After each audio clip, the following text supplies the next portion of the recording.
Assalamualaikum warahmatullahi wabarakatuh. Salam sejahtera bagi kita semua. Semoga kita semua dalam keadaan sehat walafiat, tidak kekurangan sesuatu apapun.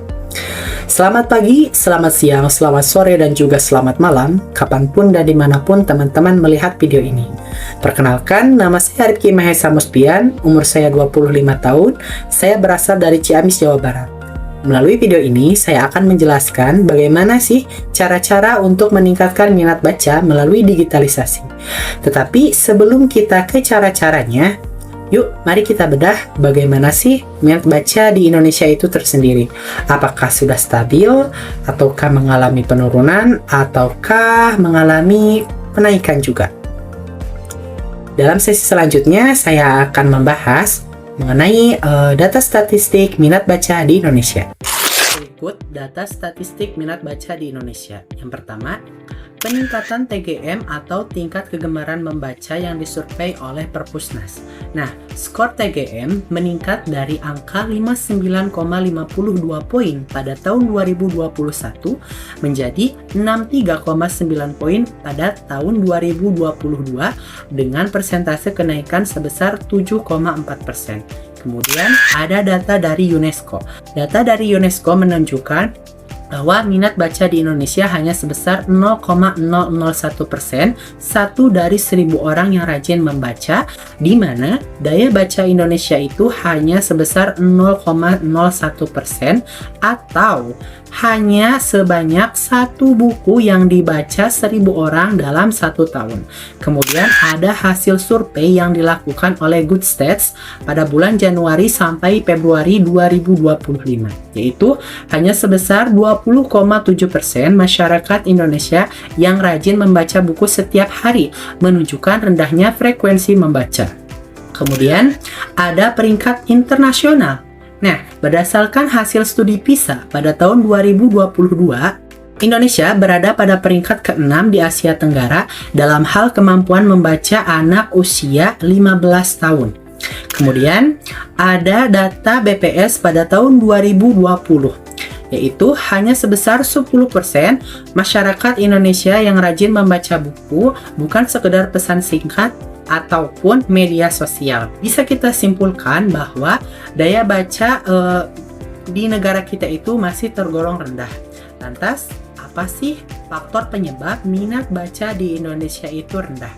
Yuk, mari kita bahas satu persatu. Berikut ini adalah beberapa faktor yang menyebabkan minat baca di Indonesia itu rendah. Yang pertama ada kebiasaan sejak dini.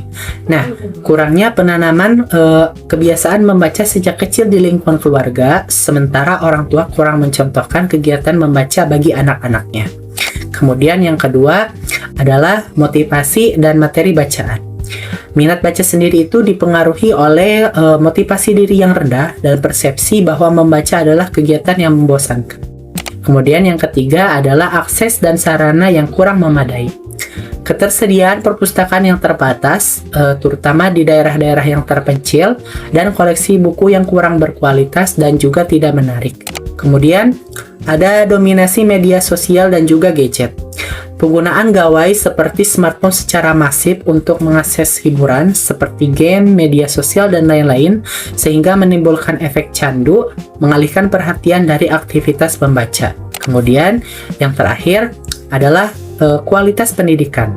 Nah, kualitas pendidikan di negara Indonesia itu masih belum merata ya, sehingga perhatian terhadap peningkatan literasi siswa dan kualitas pendidikan yang sesuai masih kurang.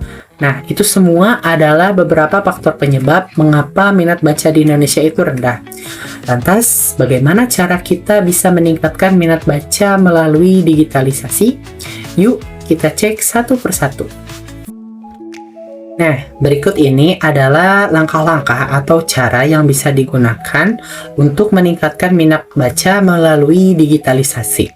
Yang pertama, kita bisa menggunakan platform digital dan juga media sosial. Di antaranya, yang pertama adalah buku digital. Nah, sediakan buku digital terutama bagi mereka yang enggan untuk membawa buku fisik ya. Kemudian yang kedua itu adalah kita bisa menggunakan podcast ataupun audiobook. Nah, Podcast ataupun audiobook ini sangat berguna bagi mereka yang mudah menyerap informasi secara audio maupun secara visual audio ya. Kemudian yang terakhir, kita bisa menggunakan media sosial. Nah, bagaimana caranya? Di antaranya melalui media sosial ini kita bisa membagikan kutipan-kutipan yang menarik, kemudian kata-kata yang inspiratif dari sebuah buku. Kemudian lewat media sosial ini juga kita juga bisa mengadakan event-event yang bermanfaat seperti bedah buku online, kemudian review buku online, ataupun kita juga bisa mengadakan tantangan membaca. Jadi semakin kita menarik dalam mengolah media sosial ya, semakin tertarik juga orang-orang untuk melakukan kegiatan membaca. Nah, untuk langkah yang selanjutnya itu kita bisa menciptakan program dan juga lingkungan yang mendukung. Ya, di antaranya adalah program literasi interaktif. Nah, melalui program ini kita bisa menciptakan beberapa kegiatan yang menarik, di antaranya seperti kompetisi membaca, kemudian ada bedah buku online, kemudian ada tantangan membaca ya. Kegiatan tersebut bisa kita lakukan di platform digital ya, sehingga hal tersebut dapat menarik antusiasme masyarakat untuk membaca. Kemudian yang kedua ada perpustakaan digital. Nah, ciptakanlah perpustakaan digital sehingga akses menuju buku-buku yang berkualitas dan juga buku yang menarik itu dapat dilakukan dengan mudah ya. Kemudian ruang baca online. Nah, buatlah ruang baca atau komunitas secara online ataupun daring untuk saling memotivasi dan juga terhubung satu sama lain, sehingga kegiatan membaca tidak akan lagi terasa membosankan.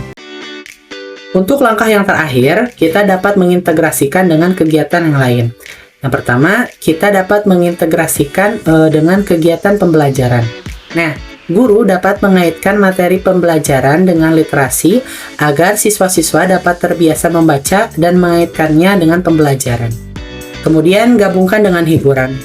Gabungkanlah kegiatan membaca dengan aktivitas hiburan digital, di antaranya seperti membuat video review buku online, kemudian membuat video podcast, kemudian kita juga bisa berkreasi ya dengan tokoh-tokoh ataupun alur yang ada dalam buku tersebut.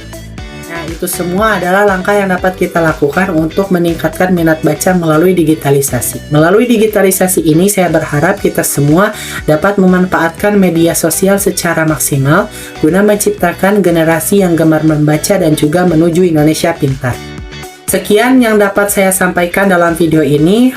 Kurang lebihnya saya mohon maaf apabila ada kesalahan dalam saya menjelaskan ataupun bertutur kata. Wabillahi taufiq wal hidayah. Wassalamualaikum warahmatullahi wabarakatuh.